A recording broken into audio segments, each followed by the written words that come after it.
De corto, me quero avisar que a espera começa a chegar Bonaire desde Jerusalém noite. Já vieram acaba no estado de Ribapia para ver que situação e monitor que está passando. De caso aqui nós estamos Tarballs que está vindo por de oilspill que começa na Trinidad e Tobago. Tarballs na riba do mês está hobby outro com derrame de petróleo normal. Está hobby difícil para detectar em lama. Coast Guard, kustwacht, saca avião, não saca cutters, não saca equipo não para detectar isso aqui, é impossível para detectar. Tem que hora ele chega Bonaire. A hora ele chega Bonaire, nós aqui para over de via operacional para fazer limpeza, fazer comunicado no centro e cada monitor a situação tem que ter o local.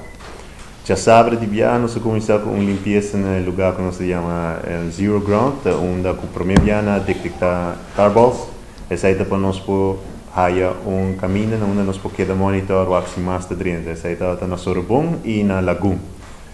Então, já domingo nós seguimos com o monitor area, onde nós sabemos que a inteira Oostcoast de Bonaire está afetada por tarballs aqui. Pero também é bom para añadir de viagem que tarballs nota uma concentração grande, nota de meter para 5 ou 6 diferentes tarballs e nota de 2 cm até 10 cm mais ou menos. Já luna nós mobilizamos junto com o militar, com a volunteer para fazer lugar na limpe. Nós aqui somos a trove lugar estratégico, qual é a Lagoon. Nossa Lagoon está como funnel de 3 setores tarballs na Inan. 12 horas nós fazemos limpe para nós poder monitor. E volunteers no caso aqui militar, fazem bom trabalho, nós full limpe.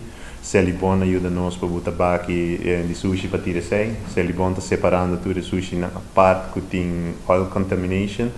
Então depois nós também vamos nós botar dispor de sei. Nós também palavra provavelmente que nós também exportar para a isla e nós também queda aqui riba. Então depois que o lugar está limpo, aí era uma baia trove para monitor, então uma boa a tarballs a trove riba e beach, sei também que a trove ainda tem que está vindo, ou é também que den lagoon tem mais que nós expect.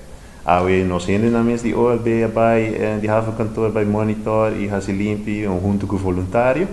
Dan hasi sei então vai ora amanhã trove nós tem volve bij monitor e lugar.